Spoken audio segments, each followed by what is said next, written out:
Docteur Jordan! Docteur Jordan!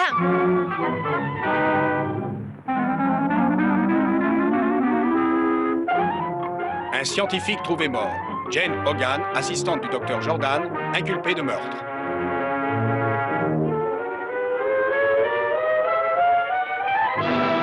Vous niez avoir empoisonné le docteur Jordan, pourtant vous reconnaissez que ses empreintes sont les vôtres. Oui, mais vous ne pouvez... Ça suffit! Hogan, reconnu coupable.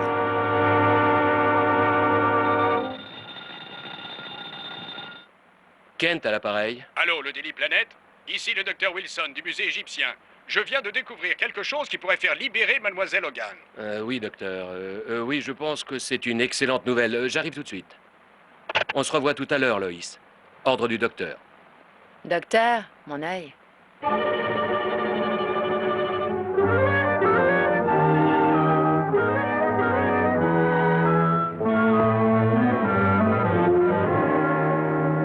Le docteur Jordan était le plus ancien spécialiste en hiéroglyphes.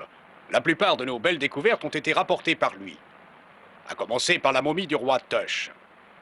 Parmi tous ces biens, j'ai trouvé cette ancienne tablette égyptienne qui révèle la fameuse malédiction de la tombe du souverain.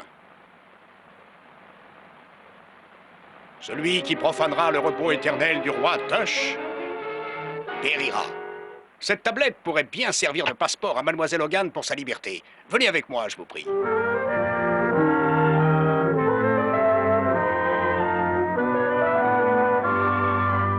Catacombes, 18e et 20e dynastie.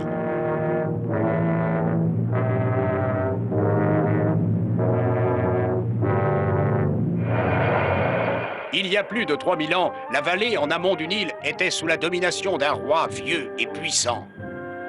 Depuis des années, il convoitait l'autre partie de la vallée. Juste avant sa mort, il fit venir son fils, un jeune homme âgé de 12 ans. Il ordonna à ses gardes géants de promettre obéissance et foi éternelle au jeune prince, et de le protéger de ce monde ainsi que dans le suivant. Peu après la mort du vieux roi, le jeune homme se retrouva à la tête du royaume de 10 millions d'âmes, mais ce dernier n'était pas fait pour de telles responsabilités. Incapable de les assumer, il tomba malade. Jamais personne n'avait été aussi blessé dans son amour-propre. Sa jeunesse l'abandonna et il mourut. Fidèles à leur serment d'obéissance, les gardes royaux s'empoisonnèrent. Ainsi, ils pouvaient continuer à protéger l'esprit du jeune roi dans la vallée de la mort.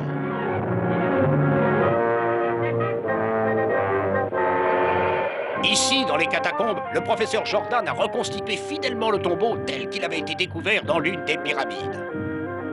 Travaillant pendant des années dans le secret le plus absolu, il réussit finalement à décrypter une ancienne formule mystique qu'il appela la source de vie. Juste avant sa mort, le docteur Jordan avait inoculé chaque momie des gardes géants qui étaient censés retrouver la vie. Mais d'une certaine façon, le test échoua.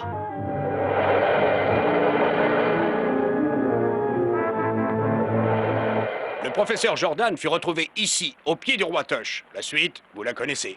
Mais ce que vous ignorez, monsieur Kent, et ce dont je suis absolument certain, c'est que le docteur Jordan a violé l'ancienne prophétie en essayant d'ouvrir le tombeau du roi Tush.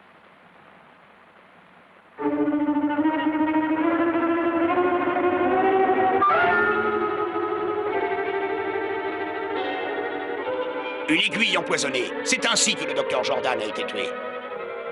Oui, et de ce fait, mademoiselle Hogan est libre.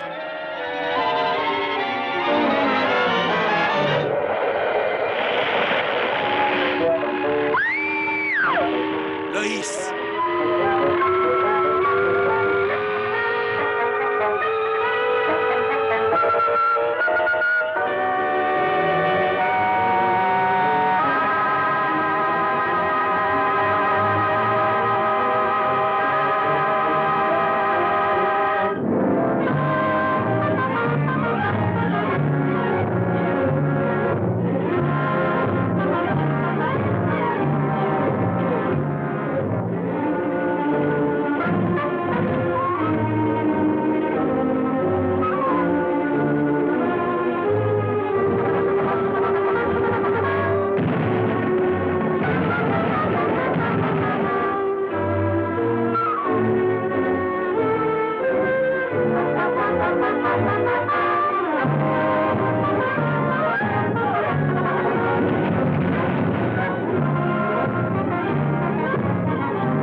Jane Hogan a été libérée. Haha, cette fois, j'ai eu le scoop avant vous, Loïs. Oui, vous avez eu de la chance que je sois blessée. Mais au fait, qui vous a dit que j'étais au musée? C'est mon petit doigt qui me l'a dit.